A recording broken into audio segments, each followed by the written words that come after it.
শিকারী কবি প্রীতম ঘোষ। শিকারীবাজ সেন দৃষ্টি নিয়ে তাকিয়ে আছে মাটির পৃথিবীর দিকে।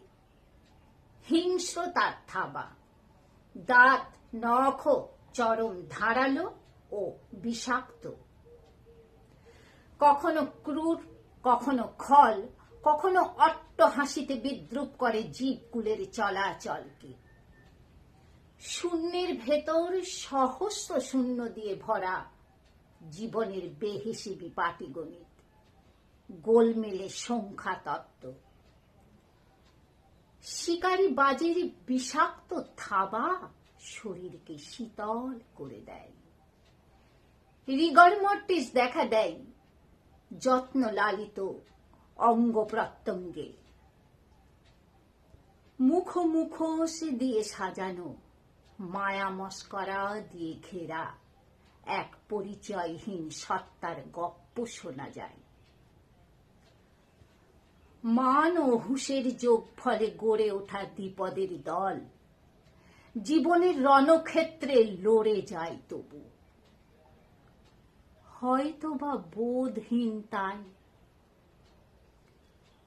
মান, খ্যাতি, যশ, অর্থের বিড়ম্বনা, আর আছে তুচ্ছ না পাওয়ার মহা হাহাকার।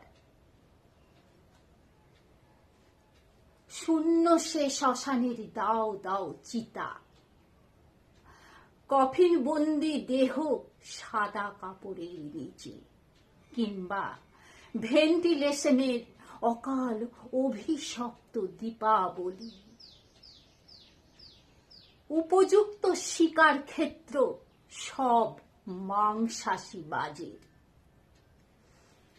স্ত্রী পুত্র কন্যার বুক ফাটা আত্মনাদে গ্রীবায় ঢোকে তার নতুন শিকার। পড়ে থাকে খেলা ঘর, খেলনা পাতি আর যত আয়োজন।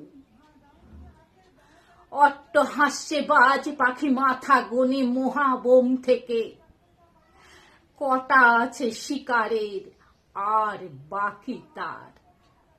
অট্টহাস্যে বাজ পাখি মাথা গোনে মহাবোম থেকে, কটা আছে শিকারের আর বাকি তার।